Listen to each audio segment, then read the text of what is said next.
क्या देश की दो और विपक्षी पार्टियों का गला घोटा जाने वाला है? अमृतकाल में जब भी किसी राज्य के चुनाव परिणाम आते हैं तो उसमें एक ये भी निकल कर आता है कि भाजपा के सहयोगी पार्टियों का क्या होगा, क्योंकि अमृतकाल का ये भाजपा इतिहास बन चुका है। जो भी बीजेपी के साथ जाएगा, जरूरत पर उसे सर पे बिठाया जाएगा, जरूरत खत्म हुई तो आपको बीजेपी को सर पे बिठाना पड़ेगा और धीरे धीरे आपका अस्तित्व ही खतरे में आ जाएगा। और इस बार निशाने पर हो सकती हैं असम की दो क्षेत्रीय पार्टियां, एक है बोडो पीपुल्स फ्रंट, दूसरी है असम गण परिषद। पूरा सीन कैसे बन रहा है उसको तो समझेंगे ही, ये भी देखेंगे कि किस तरीके से अभी हाल ही में महिला आरक्षण का दुपट्टा ओढ़ के जो गुजराती जोड़ी संसद में परिसीमन का खेल करना चाहती थी, अगर वो खेल सफल हो जाता, विपक्ष उसे न रोक पाता, तो समझिए कि जीवन में कभी भी विपक्ष के चुनाव जीतने का कोई चांस ही नहीं होता। हालांकि चांस तो वैसे भी खत्म होता जा रहा है, लेकिन यदि परिसीमन वाला खेला हो जाता तो परमानेंट भाजपा को सत्ता मिल जाती और उसे सत्ता से हटाना, विपक्ष का सत्ता में आना लगभग असंभव हो जाता। और ये बात भी असम से ही निकल कर आ रही है। जी हाँ, असम में जो परिसीमन साल 2023 में हुआ था और उसके बाद अभी जो चुनाव परिणाम आए हैं उनको लेकर एक बड़ी तगड़ी रिपोर्ट आई है जो बता रही है कि परिसीमन बिल को गिराकर कांग्रेस समेत तमाम विपक्षी पार्टियों ने बहुत बड़ा काम किया है। असम में कैसे सिस्टम लगाकर मुसलमानों का प्रतिनिधित्व कमजोर किया गया और विपक्ष को निपटा दिया गया और भाजपा की स्थिति को मजबूत की गई, गणित पर ध्यान दीजिएगा। उधर कोलकाता के न्यू मार्केट वाला बुलडोजर केस हाईकोर्ट पहुंच चुका है, उस पर भी चर्चा करेंगे। असम वाला मामला कुछ ज्यादा ही गंभीर है, इसलिए टकटकी लगाकर सुनिएगा। पहली बार है तो चैनल को सब्सक्राइब करके घंटी बजा दीजिए टन से। हर वीडियो को लाइक और शेयर करना आपकी जिम्मेदारी है। इसके अलावा आप जानते हैं कि हम किसी धन्ना सेठ या राजनीतिक दल के दम पर चलते नहीं, तभी खुलकर आपके मुद्दों पर बात हो पाती है। हमारा काम पसंद आता हो तो इस QR कोड या फिर मोबाइल नंबर का प्रयोग करते हुए जो भी हो सके आर्थिक सहयोग भेजने का प्रयास जरूर करें। बहुत बहुत धन्यवाद। सबसे पहले कलकत्ता वाले मामले पर बात कर लेते हैं, इसके बाद असम का केस। एकदम टकटकी लगाकर सुनिएगा क्योंकि मुद्दा सच में बहुत गंभीर है। हाल ही में हमने देखा पश्चिम बंगाल में चुनाव परिणाम आने के बाद, भाजपा की जीत के बाद भाजपाई समर्थकों ने बंगाल भर में तांडव मचाया, बुलडोजर लेकर निकल पड़े, तमाम दुकानों को गिराने लगे, टीएमसी के ऑफिस गिराने लगे, जगह जगह टीएमसी के ऑफिसेज में कब्जा करने लगे, ताला मारने लगे, आग लगाने लगे। अब इस मामले को लेकर कलकत्ता हाईकोर्ट में एक PIL दायर की गई है। शुक्रवार को ही इस मामले में सुनवाई की संभावना भी है। मामले का जिक्र करते हुए अधिवक्ता रितंकर दास ने 3 मुद्दे उठाए और कहा कि पहला मामला यह है कि राजनीतिक रैलियों में बुलडोजर का इस्तेमाल किया जा रहा है जिससे डराया जा रहा है। दूसरा यह है कि मुर्शिदाबाद में लेनिन की प्रतिमा को तोड़ा गया और तीसरा न्यू मार्केट हांगकांग मार्केट क्षेत्र में हुई व्यापक तोड़फोड़ जहां पर बुलडोजर और अन्य मशीनों का प्रयोग किया गया, दुकानों को नुकसान पहुंचाया गया। अदालत ने इस मामले में दर्ज करने की अनुमति दे दिया है, जल्द ही सुनवाई भी हो सकती है। पूरा देश जानता है कि जो बुलडोजर निर्माण का प्रतीक हुआ करता था, जिसका आविष्कार देश और दुनिया में नई नई चीजें बनाने के लिए किया गया, विकास के लिए किया गया, वो अमृतकाल में विध्वंस और आतंक का पर्याय बन गया है। खुले तौर पर इसे भाजपाई सरकारों ने बनाया है, गोदी मीडिया और नफरती चिंटुओं ने इसे सराहा है और अब तो भाजपा के एक नेता की पहचान बन गई है। और ऐसी पहचान के साथ भाजपाई नेता एकदम छाती फुला के घूमते हैं। यानी जिस बात के लिए शर्म महसूस करनी चाहिए, जिस विध्वंस और आतंक को फैलाने के लिए शर्म आनी चाहिए, उस पर गर्व किया जाता है। बहरहाल इसी का नाम तो अमृतकाल है। भाजपा के कुछ चुनिंदा नेताओं के आने जाने पर उनके समर्थक बुलडोजर का प्रदर्शन करते हैं और देखिए, बंगाल में जीत के तुरंत बाद बुलडोजर लेकर निकल पड़े, विध्वंस करने और आतंक पैदा करने लगे। समझने वाली बात यह है कि जिस बंगाल में अब तक चुनावी हिंसा के लिए टीएमसी को जिम्मेदार ठहराया जाता था, अब जब टीएमसी सत्ता से चली गई है या फिर उसे वोटों की डकैती करके हरा दिया गया है, चोरी करके जीत लिया गया है, तब भी पोस्ट पोल वायलेंस हो रही है। कई बीजेपी के तो कई टीएमसी के कार्यकर्ताओं की हत्याएं हो चुकी हैं, क्योंकि लगेगी आग तो आएंगे घर सभी जर में, कोई बचेगा थोड़ी। दूसरी तरफ गोदी मीडिया जो 5 साल पहले ये कहता था कि टीएमसी जीत गई तो वो हिंसा करवा रही है, वो आज ये नहीं कह रहा कि भाजपा जीत गई तो हिंसा करवा रही है। वो आज भी टीएमसी को ही दोषी बना रहा है और कह रहा है कि टीएमसी हार गई तो हिंसा करवा रही है। यानी टीएमसी की इतनी ताकत है कि वो जब जीतती है तब भी हिंसा करवाती है और हारती है तब भी हिंसा करवाती है। भाजपा वाले तो एकदम साधु संत हैं, वो जो गले में भगवा गमछा डाल के तांडव मचाए हुए हैं सड़कों पर, वो सब तो एकदम सीधे साधे मानुस हैं और बुलडोजर से फूल गिरा रहे हैं। यानी चित भी मेरी, पट भी मेरी, अंटा मेरे बाप का।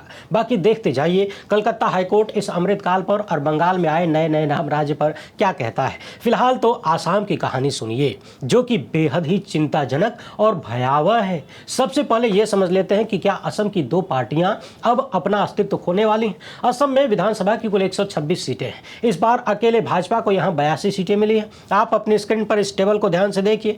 असम में विधानसभा की कुल 126 सीटें हैं। ध्यान से देखते जाइए। बहुमत के लिए 63 सीटों की जरूरत होती है। साल 2016 में बीजेपी को 60 सीटें मिली, असम गण परिषद को 14 सीटें मिली, बोडो पीपल्स फ्रंट को 12 सीटें मिली। यानी बीजेपी बहुमत से 3 सीट कम ही थी, उसे सहयोगियों की जरूरत थी। इसी तरह अगले विधानसभा चुनाव में भी भाजपा को 60 सीटें मिली, अन्य दोनों को मिलाकर 15 सीटें मिली। इस बार भी भाजपा को सहयोगियों की जरूरत थी, लेकिन 2026 के हालिया विधानसभा चुनाव में स्पेशल वाला परिसीमन के बाद भाजपा को अकेले 82 सीटें मिल गई हैं और गठबंधन की दोनों पार्टियों को 10-10 सीटें मिली हैं। तो समझने वाली बात यह है कि भाजपा यहां अकेले दम पर बहुमत से भी 19 सीट आगे है। यानी अब उसे सहयोगियों की कोई जरूरत नहीं है। ये सहयोगी रहे चाहे चले जाएं, भाजपा अपने दम पर खूंटा गाड़ के सरकार में रहेगी। अब याद करिए महाराष्ट्र का मामला, जब वहां शिवसेना की उद्धव ठाकरे वाली गठबंधन सरकार चल रही थी कांग्रेस के साथ, तो पहले पार्टी को तोड़ के एकनाथ शिंदे वाली शिवसेना बनाई गई चुनाव आयोग की मदद से। जब तक जरूरत थी एकनाथ शिंदे को मुख्यमंत्री बनाया गया, खूब सम्मान मिला, शिंदे भी एकदम छाती फुला के घूमते थे। इसके बाद आरोप लगा कि बड़ी संख्या में महाराष्ट्र से लोगों के वोट काट दिए गए पीछे पीछे। अगले विधानसभा चुनाव में भाजपा लगभग अपने दम पर बहुमत की तरफ बढ़ गई, असंभव की तरह सीटें जीत गई। और जिस दिन चुनाव परिणाम आए थे उसी दिन मैंने कहा था कि एकनाथ शिंदे और अजीत पवार दोनों के पर कटने वाले हैं। तुरंत हमने देखा एकनाथ शिंदे को डिप्टी बना दिया गया और राजनीतिक चर्चाओं में बात होती है कि अब एकनाथ शिंदे खाली नाम के ही डिप्टी नहीं बल्कि काम के भी डिप्टी रह गए हैं। सम्मान और पावर दोनों खाली थोड़ा थोड़ा दिखावे का भी है, कभी कभी तो दिखावे का भी नहीं रह गया है। यानी पूरा कंट्रोल भाजपा का ही है। यूं ही नहीं आरोप लगता है कि जो बीजेपी के साथ जाता है जल्द ही वो भाजपा के हाथों अपने आप को खोते हुए पाता है, यानी अपना अस्तित्व समाप्त होते हुए देखता है। यानी भाजपा इस सिस्टम का हाल वही है कि ट्रेन में घुसने के बाद पहले आधी कमरिया रखने के लिए जगह मिल जाए, फिर धीरे धीरे पूरा बैठ लेंगे, फिर फैल के सो जाएंगे और फिर बाकी लोगों को खड़ा कर देंगे, कहे निकल लो भैया। तो अमृत काल में भाजपा जरूरत के हिसाब से अपने सहयोगियों को सर पे बिठाती है और तुरंत इस जुगाड़ में लग जाती है कि कैसे ये जो बैसाखियां हैं जो हमारे लिए ज़रूरत में काम आ रही हैं, इन्हीं को लूला लंगड़ा कर दिया जाए ताकि ये हमें बैसाखी बना ले और हम एकदम मजबूती से बैठ जाएं। अब आप सोचिए कि महाराष्ट्र से लेकर असम तक क्या हुआ है। कल तक जिन सहयोगी पार्टियों की ज़रूरत बीजेपी को थी आज नहीं है।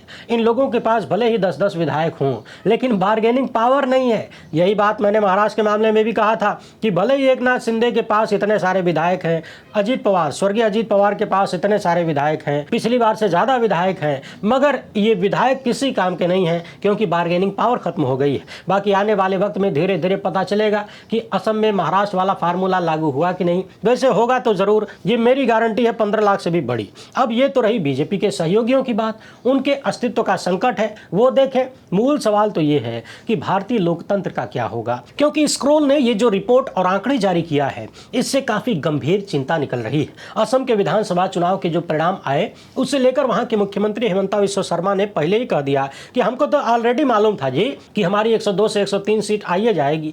और इनका इशारा था साल 2023 के परिसीमन वाला। चुनाव आयोग ने 11 अगस्त 2023 को असम में विधानसभा और लोकसभा क्षेत्र के परिसीमन की अंतिम रिपोर्ट जारी किया था। सीटों की संख्या नहीं बदली लेकिन कई सीटों की सीमाएं बदल दी गई, नाम बदल दिए गए और आरक्षण का ढांचा बदल दिया गया। और ये पूरा बदलाव ऐसे तरीके ऐसे सलीके से किया गया जिसका परिणाम 2026 के चुनाव में सामने आया है, जहां मुसलमानों का प्रतिनिधित्व काफी घटा दिया गया है और भाजपा मजबूत हो गई है, कांग्रेस जैसी पार्टियों की खटिया खड़ी हो गई है। मैं इस रिपोर्ट का सार आपको एकदम आसान भाषा में बता रहा हूं, सुनते जाइए और कल्पना करिए कि भारतीय लोकतंत्र यानी लोकतंत्र की अम्मा का क्या होगा। भाजपा के नेता चुनाव से पहले जब ये दावा करते हैं कि इतने बजे मशीन खुलेगी, उतने बजे गिनती होगी और इतने बजे विपक्षी पार्टी निपट जाएगी, और जब सीटों की गिनती बता देते हैं कि हम इतना सीट जीत कर ही आएंगे, तो वो दावा हवा में नहीं होता है, तो उसके पीछे पूरा कार्यक्रम होता है, पूरी प्लानिंग होती है। साल 2023 में ये परिसीमन हुआ था और इस आधार पर हेमंता बिस्वा शर्मा को ये पूरा भरोसा था कि उनका गठबंधन 100 से ज़्यादा सीटें जीत कर आएगा। परिसीमन का तरीका क्या था उसको ज़रा समझिए। ये रिपोर्ट दावा करती है कि कई जगह पर जहाँ मुस्लिम बहुल सीटें थीं, यानी जहाँ मुसलमानों की आबादी ज़्यादा थी, यानी जहाँ भाजपा कमज़ोर थी, नहीं जीत पाती थी, विपक्ष जीत जाता था वहां पर यानी मुस्लिम बहुल सीटों को ही खत्म कर दिया गया या कमजोर कर दिया गया। यानी अगर दो मुस्लिम विधायक दो विधानसभा क्षेत्रों से जीत कर आते हैं, लगातार आते हैं, जीत सकते हैं, तो उन दोनों को मिक्स कर दिया गया। मुस्लिम आबादी वाले गांवों को काट कर दूसरे सीटों में डाल दिया गया जिससे उनके वोटों का बहुत अर्थ नहीं रह जाए। कई सीटों में हिंदू बहुल इलाके जोड़ दिए गए जिससे मुसलमान रहेंगे भी, वोट भी देंगे, लेकिन उनके वोट से भाजपा को कोई नुकसान नहीं होगा और विपक्षी पार्टियों को फायदा नहीं होगा। उदाहरण के तौर पर समझिए कि दो विधानसभा क्षेत्र हैं, दोनों में 50-50 हजार मुस्लिम वोटर हैं, दोनों जगह मुस्लिम विधायक चुन जाते हैं यानी विपक्षी पार्टियां जीत जाती हैं, दो विधायक हो जाते हैं मुसलमानों को। तो किया यह गया कि दोनों को मिला के एक कर दिया। अब क्या होगा, अगर जीतेगा भी तो एक ही मुस्लिम विधायक होगा ना। साथ ही साथ ऐसा भी किया गया कि जिन क्षेत्रों में मुसलमान ज्यादा हैं उनको उठाकर हिंदू बहुल क्षेत्र से जोड़ दिया गया। यानी अगर हिंदू 1 लाख हैं तो उसमें बगल के गांवों के 50,000 मुसलमान इलाके जोड़ दीजिए। इस माध्यम से उनका वोट भी नहीं कटेगा और वो कभी भी अपनी मर्जी का प्रतिनिधित्व नहीं पा सकेंगे और बीजेपी जीतती रहेगी। और इतना ही नहीं, ये रिपोर्ट ये भी दावा करती है कि कुछ मुस्लिम बहुल सीटों को SC/ST के लिए आरक्षित कर दिया गया। यानी भले ही वहां पर मुसलमान ज्यादा हैं, मुसलमान विधायक लगातार बनते रहे हैं, लेकिन सीट को ही SC/ST के लिए आरक्षित कर दिया गया ताकि मुसलमान वहां से चुनाव लड़ ही न पाए और जो लड़ नहीं पाएंगे तो जीतेंगे कहां से। और इन सब का परिणाम यह हुआ है कि पहले जहां करीब 30 सीटें मुस्लिम प्रतिनिधित्व वाली मानी जाती थीं, अब उनकी संख्या घट के 23 रह गई है। 2021 में विपक्षी पार्टियों से यहां पर 31 मुस्लिम विधायक बने थे, लेकिन 2026 में इनकी संख्या मात्र 22 रह गई है, यानी 9 मुस्लिम विधायक गायब हो गए, जबकि भाजपा ने एक भी मुसलमान को टिकट नहीं दिया। यानी बात साफ है कि चुन चुनकर मुसलमानों के प्रतिनिधित्व को कमजोर करना है, खत्म करना है, मुसलमानों के नाम पर हिंदुओं को डराना है, धमकाना है, भड़काना है और फिर इस हिसाब से परिसीमन करना है कि मुसलमानों के वोट का कोई अर्थ ही न रह जाए, उनके वोट की ताकत परिणाम में न बदल पाए। इस रिपोर्ट में कुछ बेहद स्पष्ट उदाहरण भी दिए गए हैं, जैसे बारपेटा और गोलपारा पश्चिम की सीटें। ये दोनों सीटें पहले बंगाली मूल के मुसलमानों के प्रभाव वाली मानी जाती थी। 2021 में कांग्रेस ने यहां पर जीत दर्ज किया था। परिसीमन में उनकी सीमाएं इस तरह से बदली गई कि हिंदू आबादी बढ़ गई और मुस्लिम वोटर दूसरी सीटों में बिखर गए। यानी चुन चुनकर, सोचिए कि कितनी बारीकी से पूरा सिस्टम बिठाया गया है। एक एक गांव, उसकी पूरी आबादी, हिंदू मुसलमान वोटर, सब कुछ चुन चुनकर यहां वहां बांटा गया जिससे भाजपा की जीत परमानेंट हो सके। तो इन दोनों सीटों पर कांग्रेस ने 2021 में जीत दर्ज किया था और इस अमृतकाल वाले परिसीमन के बाद एक सीट को SC कैटेगरी और दूसरी सीट को ST कैटेगरी के लिए रिजर्व कर दिया गया। नतीजा यह हुआ कि यहां पर मुस्लिम उम्मीदवार चुनाव से बाहर हो गए और 2026 में ये दोनों सीटें, एक भाजपा और दूसरी उसके सहयोगी के पास चली गई। दूसरा एक और मामला सुनिए, यहां पर भाजपा और उसके सहयोगियों के जो मजबूत इलाके हैं उन इलाकों में विधानसभा की सीटें बढ़ा दी गई। परिसीमन के बाद आदिवासी क्षेत्रों में 5 नई सीटें बनी और 2026 में ये पांचों सीट भाजपा और उसके सहयोगियों ने जीत लिया है। अगला तरीका था सीटों की डेमोग्राफी को बदलना। स्क्रॉल के अनुसार एनडीए को कम से कम 19 सीटों पर परिसीमन से फायदा हुआ है। 19 सीटें, सोचिए 126 की विधानसभा में 19 सीटों का सीधे सीधे लाभ भाजपा और उसके सहयोगियों को हुआ है खाली परिसीमन से। इस 19 में से 5 नई विधानसभा सीटें हैं जो बनी थी। 2 मुस्लिम प्रभाव वाली सीटों को SC/ST के लिए आरक्षण कर दिया गया और 12 ऐसी सीटें जिनकी आबादी का गणित ही बदल दिया गया, सीमा को इधर उधर करके। और ध्यान रहे, ये 12 सीटें पिछली विधानसभा चुनाव में विपक्ष के पास थीं और 2026 में ये 12 की 12 एनडीए ने जीत लिया, यानी भाजपा के गठबंधन ने जीत लिया। एक सीट का उदाहरण दिया गया है हैलाकांदी। ये लंबे समय से मुस्लिम प्रतिनिधित्व वाली सीट थी, यहां से मुसलमान विधायक चुने जाते थे। इस सीट को 4 अलग अलग टुकड़ों में बांट दिया गया। मुस्लिम आबादी करीब 59% से घटकर 37% रह गई। यानी सोचिए कि 59% होते तो उनका वोट निर्णायक होता, इकट्ठे जिसको वोट देते वो जीत जाता। लेकिन इस तरह से परिसीमन किया गया, इस तरीके से सेटिंग की गई कि इनकी संख्या मात्र 37% रह गई। मुस्लिम बहुल इलाके दूसरे सीटों में जोड़ दिया गया और हैलाकांदी 2026 में भाजपा ने जीत लिया। एक और सीट है काटीगोरा। 2021 में यहां कांग्रेस ने जीत दर्ज किया था। परिसीमन में वहां से 12 मुस्लिम बहुल गांव हटा दिए गए और हिंदू बहुल गांव बदरपुर जोड़ा गया, जिसकी वजह से यहां पर हिंदू आबादी करीब 70% हो गई और 2026 में यह सीट भाजपा ने जीत लिया। एक विशेष कहानी भवानीपुर सुरभोग सीटों की भी है। 2 सीटों को मिलाकर एक नया क्षेत्र बनाया गया। पास के ही हिंदू बहुल इलाकों को इसमें जोड़ा गया, जिससे मुसलमानों की संख्या घट गई और यहां भाजपा की जीत हो गई। इसी तरह तीताबोर कांग्रेस का पुराना गढ़ हुआ करता था। यहां तरुण गोगोई का प्रभाव रहा। परिसीमन के बाद यहां ट्राइब्स की आबादी बढ़ गई और अहोम समुदाय का प्रभाव घट गया और भाजपा ने इस सीट को 23,000 की मार्जिन से जीत लिया। तो अगर एकदम आसान भाषा में देखें, समझें, तो परिसीमन में मुस्लिम वोटों को कई सीटों में बांटा गया। मुस्लिम प्रभाव वाली सीटों को SC/ST के लिए आरक्षित कर दिया गया। हिंदू या आदिवासी बहुल इलाकों को भाजपा के अनुकूल सीटों में जोड़ा गया और कांग्रेस के पुराने सामाजिक समीकरण तोड़े गए। इससे भाजपा को 2026 में 82 सीटें मिल गई और NDA को 102 सीटें मिल गई, जबकि मुस्लिम प्रतिनिधित्व और विपक्ष दोनों को एक साथ कमजोर कर दिया गया। अब आप सोचिए कि एक तरफ भारतीय जनता पार्टी और RSS का सिस्टम है जो कि कई साल आगे की प्लानिंग करके चल रहा है और प्लानिंग भी ऐसी जिसका स्पष्ट खुलासा चुनाव के बाद सामने आता है। जब चुनाव रिजल्ट आते हैं तब लोगों को समझ में आता है। सवाल है कि जब ये सब कुछ चल रहा था तो कांग्रेस पार्टी कहां सो रही थी? राहुल गांधी का पूरा सिस्टम कहां सो रहा था? क्या उन्हें नजर नहीं आ रहा था कि असम में क्या हो रहा है? तो एक तरफ बीजेपी RSS का ये दुरुस्त सिस्टम है केंचुआ के साथ मिलकर, दूसरी तरफ तमाम विपक्षी पार्टियां हैं जो कई साल पुरानी वोट चोरी की फोटो लेके यहां से वहां घूम रही हैं।